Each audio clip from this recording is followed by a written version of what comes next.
नमस्ते दोस्तों। जैसा कि आप सभी को मालूम है कि मैं एम्स जोधपुर में स्टैमरिंग से रिलेटेड डॉक्टर से मिलने के लिए गया था। तो दोस्तों, इस वीडियो में जिन जिन स्पेशलिस्ट से मैं मिला उनके बारे में और उनके जो सुझाव हैं उनको मैं आप लोगों को इस वीडियो के माध्यम से बताऊंगा। दोस्तों, मैं वीडियो शुरू करने से पहले जैसे हर वीडियो में मैं अपना इंट्रोडक्शन देता हूँ, वैसे ही इस वीडियो में भी मैं अपना इंट्रोडक्शन दूंगा, जिसे आप स्किप कर सकते हो। तो दोस्तों, चलिए वीडियो को शुरू करते हैं। दोस्तों, मेरा नाम दीपक कुमार है और ये चैनल रुक कर भी बोलूँगा उन सभी के लिए है जो स्टैमरिंग अर्थात अकलाहट से जूझ रहे हैं और अपनी आवाज़ को मजबूत बनाना चाहते हैं। दोस्तों, जैसे कि आपको मालूम है, मैं भी स्टैमरिंग से जूझ रहा हूँ और इसको कंट्रोल करने के लिए मैं रोज़ाना यूट्यूब पर वीडियो डालता हूँ। तो दोस्तों, अब बात करते हैं जब मैं एम्स में डॉक्टरों से स्टैमरिंग अर्थात अकलाहट के बारे में जानने के लिए गया हूँ। तो दोस्तों, मैं वहाँ पर 3 अलग अलग डिपार्टमेंट में चेक करवाने के लिए गया था। दोस्तों, सबसे पहले मैं ENT डॉक्टर से मिलने गया, जो नाक, गला और कान का डॉक्टर होता है।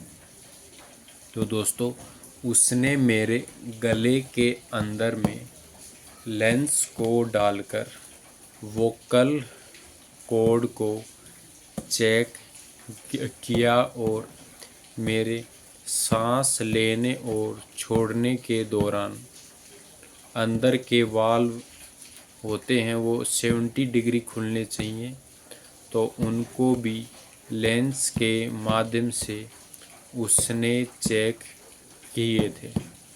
तो उसमें सब नॉर्मल आया।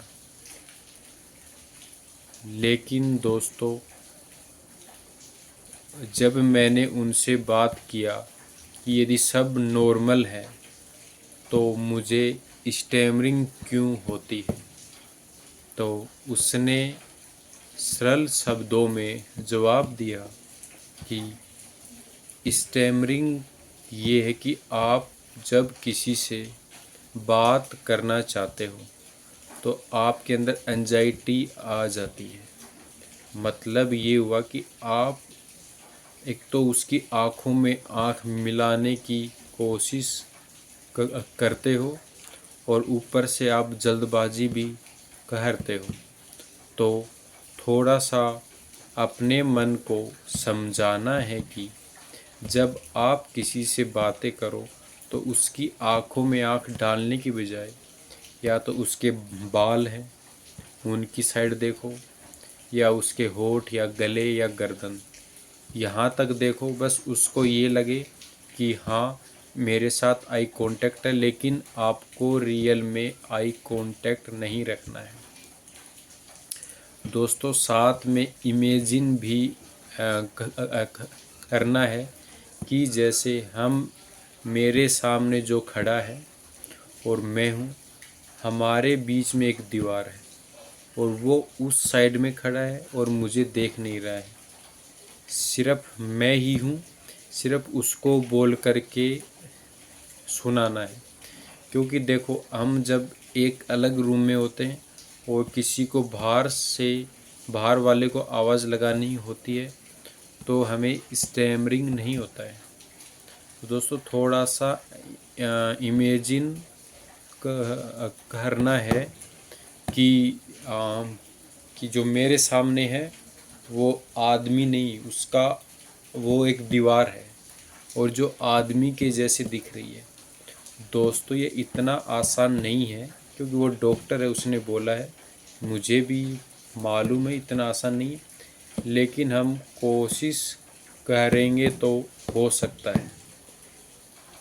दोस्तों, इसके बाद में जो जो साइकों का डॉक्टर होता है, जो मेंटली हेल्थ को चेक करता है, मैं उससे मिलने के लिए गया। हालांकि ईएनटी वाले ने मुझे उससे मिलने की सलाह नहीं दी थी, लेकिन फिर भी मैं वहाँ पे मिलने के लिए गया। तो वहाँ पे एक डॉक्टर मैम थी जो बिल्कुल शांत स्वभाव की थी। उन्होंने मेरा पहले कंप्लीट परिचय लिया। तो मैंने बताया, ऐसे ऐसे मैं गवर्नमेंट जॉब में हूँ और मुझे स्टैमरिंग की प्रॉब्लम बचपन में। तो दोस्तों, वो डॉक्टर मैडम बहुत हंस हंस के मुस्कुरा के बातें कर रही थी। तो उनके सामने ब्लॉकेज आ रहे थे, लेकिन जितना ईएनटी डॉक्टर के सामने ब्लॉकेज थे उतने नहीं आ रहे थे। और उन्होंने 4-5 क्वेश्चन भी किए थे जिससे मेरी मेंटली हेल्थ के बारे में वो जान सके। तो उन्होंने मेरी एज का पूछा, नाम पूछा और किस किस समय पे स्टैमरिंग ज़्यादा होती है। तो ऐसे करके उन्होंने पूछा। तो उन्होंने सुझाव दिया और मैंने ये भी बताया कि मैं कुछ दिनों से खुद से भी प्रैक्टिस कर रहा हूँ।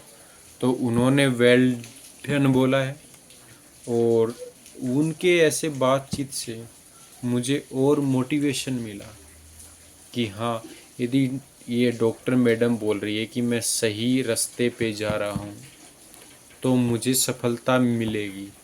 हो सकता है थोड़ा लेट मिले, लेकिन उन्होंने एक बात और भी बोली कि जो प्रैक्टिस, एक्सरसाइज और आप अपने माइंड को जो संकेत या सिग्नल दे रहे हो वो रेगुलर देना बहुत ज़रूरी है।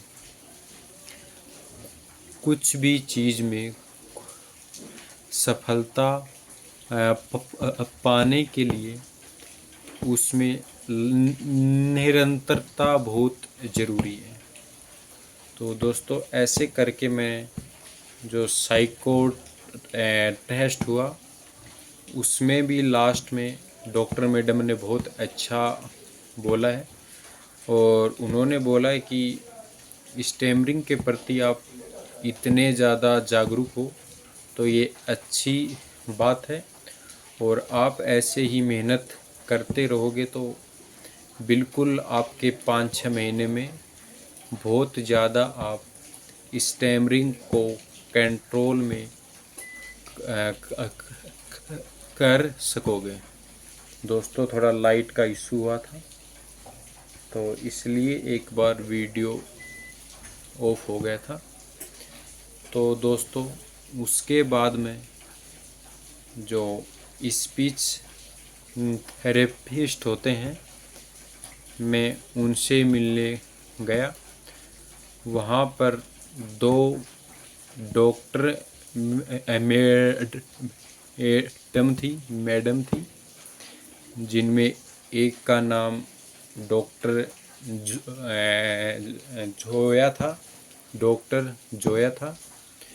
तो उन्होंने भी मुझे पहले मेनली जो इंट्रोडक्शन होता है उसके बारे में पूछा मेरा नाम, फादर का नाम, मेरी जॉब के बारे में, और फिर उन्होंने धीरे धीरे मुझे स्टैमरिंग से रिलेटेड कुछ बातें थी उनके बारे में समझाया कि स्टैमरिंग कोई बीमारी नहीं है। स्टैमरिंग एक हैबिट है जिसको हम बचपन से उस हैबिट को लेकर के चलते आ रहे हैं।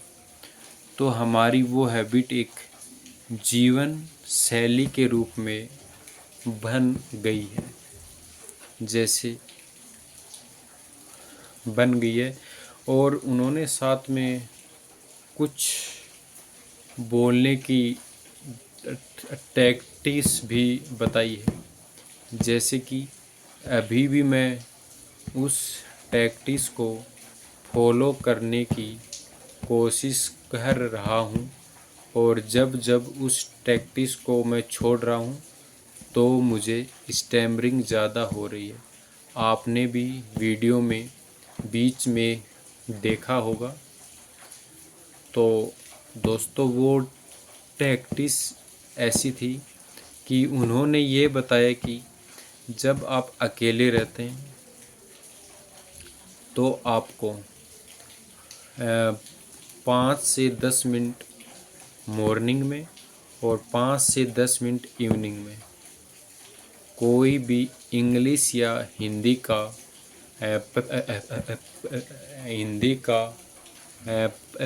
पैराग्राफ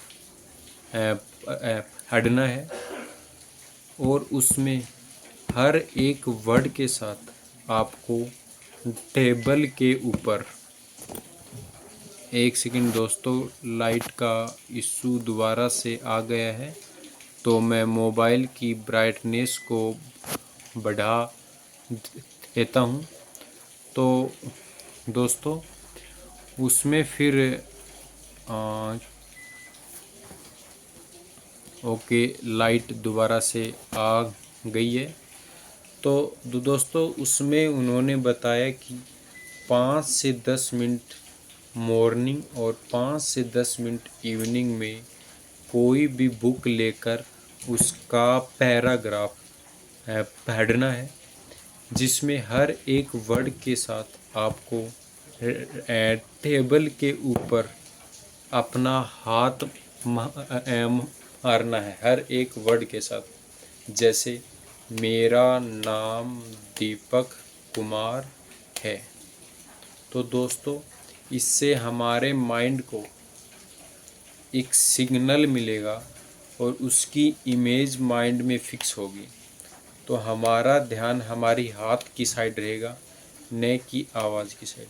तो जैसे हमारा ध्यान इस पे रहेगा क्लिप के ऊपर, जैसे मेरा नाम दीपक कुमार है, तो दोस्तों धीरे धीरे हमारा माइंड इसी टेक्निक को समझने में लग जाएगा, और हम जो बोल रहे हैं उसके ऊपर स्टैमरिंग का जो हमारे माइंड में ख्याल आता है कि मुझे स्टैमरिंग होगी, वो ख्याल निकल जाएगा और एक लयबद्ध बन जाएगा कि मुझे हर एक क्लिप के साथ एक वर्ड बोलना है। तो दोस्तों जोया मैम ने मुझे ये 1 महीने के लिए कंटिन्यू करने के लिए बोला है कि 1 महीने तक ये प्रैक्टिस रखो, और ज़रूरी नहीं कि आप बाहर दूसरे लोगों के सामने भी बोलो, लेकिन खुद से ये एक्सरसाइज कंटिन्यू रखनी है। और दोस्तों टेबल के ऊपर एक अंगुली नहीं मारना। मैडम ने बोला कि कुछ लोग होते हैं कि वो ऐसे एक अंगुली मारते हैं, हम बताते हैं पूरी जो हथेली उसको मारना है, लेकिन वो एक अंगुली मारते हैं। तो बोले कि उससे हमारा जो दिमाग है वो डाइवर्ट नहीं होता है, हमारा उसी स्टैमरिंग के ऊपर अटका रहता है। जब आप पूरी हथेली मारते हो तो फिर एकदम से माइंड का पूरा ध्यान उसके ऊपर होता है, क्योंकि हथेली की आवाज़ एक अलग आवाज़ आती है। तो दोस्तों उन्होंने 1 महीने करके मुझे अक्टूबर में मिलने के लिए बोला है, लेकिन मैंने मैम को बोला कि मैम गवर्नमेंट जॉब की वजह से अक्टूबर में तो नहीं आ सकता, मैं नवंबर में ज़रूर आऊँगा। तो दोस्तों और जैसे हमें कुछ वर्ड, वैसे तो स्टैमरर का कोई फिक्स वर्ड नहीं है कि जिनके ऊपर ज़्यादा स्टैमरिंग होती है। जहाँ रुकना होता है, कोई नया अनजान आदमी हो तो उसके सामने तो कोई सिंपल वर्ड होता है, वहाँ भी अटक सकते हैं।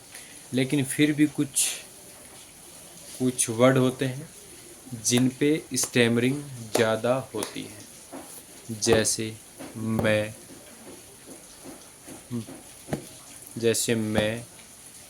ब, प, पे, ए।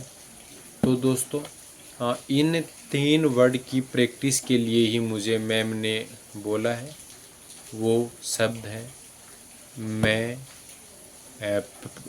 पे और बे। क्योंकि दोस्तों इसमें क्या होता है, हमारे होठ दोनों चिपक के फिर खुलते हैं, तभी मैं, पे और बे की आवाज़ आती है।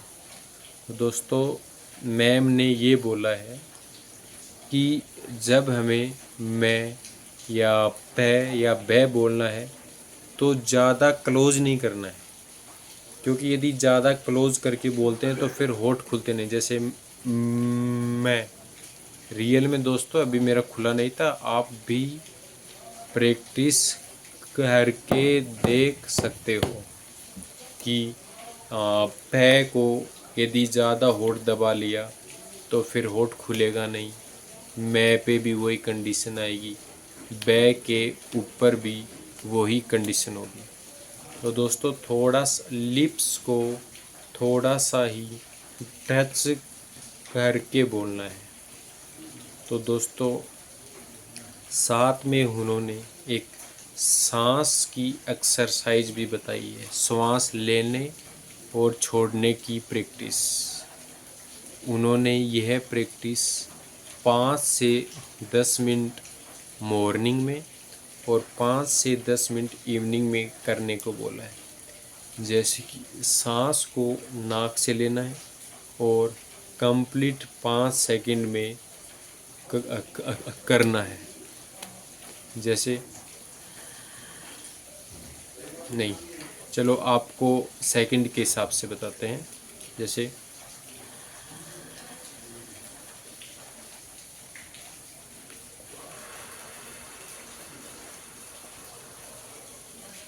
मतलब कि 5 सेकंड में श्वास लेना है, उसके बाद बिना होल्ड किए 5 सेकंड में ही श्वास को छोड़ना है। दोस्तों ये एक्सरसाइज भी मॉर्निंग और इवनिंग में 5 से 10 मिनट मन को एकाग्र करके ये एक्सरसाइज करनी है। तो दोस्तों ऐसे करके मैं 3 अलग अलग डॉक्टरों से मिला हूँ, और जैसे उन्होंने जैसे कि जोया मैम जो स्पीच थेरेपिस्ट हैं, उनको मैंने अपने भी अनुभव के बारे में बताया कि मैम ये मुझे भी पता है कि स्टैमरिंग तो हर बंदे को ही होती है, किसी को थोड़ा बहुत होती है, किसी को ज़्यादा होती है। कोई अपनी स्टैमरिंग को कंट्रोल समय पे कर लेता है, किसी से कंट्रोल नहीं हो पाता है। तो ये सब सुन के उनको भी बहुत अच्छा लगा है, और उन्होंने भी सभी स्टैमरर को ऑल द बेस्ट बोला है कि वो बोले कि हमारा मोटो तो एक ही होता है कि हमारे पास जो भी पेशेंट आए उसकी हम मन लगा करके या फिर अपनी साइड से पूरी कोशिश करते हैं कि उनको चाहे थोड़ा बहुत ही फ़र्क मिले, लेकिन उनको एक बात हमेशा याद रहे कि हाँ, एक डॉक्टर ऐसा भी मिला था जिसकी वजह से मेरी स्टैमरिंग में इम्प्रूवमेंट हुआ है। तो दोस्तों, जो जो मेरे को डॉक्टरों ने बताया था जोधपुर एम्स में, वो सब मैंने आप लोगों के सामने रखा है। दोस्तों, यदि वीडियो अच्छी लगी हो तो लाइक ज़रूर करें और स्टैमरिंग करने वाले सभी लोगों को ये वीडियो ज़रूर शेयर करें, क्योंकि दोस्तों हो सकता है कि मेरी वीडियो आप लोगों को अच्छी ना लगे, बकवास लगे, आप इस चीज़ को, स्टेप को फॉलो ना करें। लेकिन हो सकता है कि यही वीडियो किसी दूसरे स्टैमरर को अच्छा लगे और वो इन स्टेपों को फॉलो करे और उसको इम्प्रूवमेंट हो जाए। तो दोस्तों, ज़रूर वीडियो को शेयर करें और कमेंट सेक्शन में बताएं कि आपको वीडियो अच्छा लगा कि नहीं लगा है। तो दोस्तों, वीडियो बहुत लंबी हो गई है और मैं आप लोगों से भी एक निवेदन ज़रूर करूँगा कि आप भी ऐसे ही यूट्यूब पर वीडियो बनाकर डालें जिससे आपको इम्प्रूवमेंट हो सके। तो दोस्तों, जय हिंद, जय भारत। मिलता हूँ अगली वीडियो में। जब तक के लिए सभी को नमस्कार।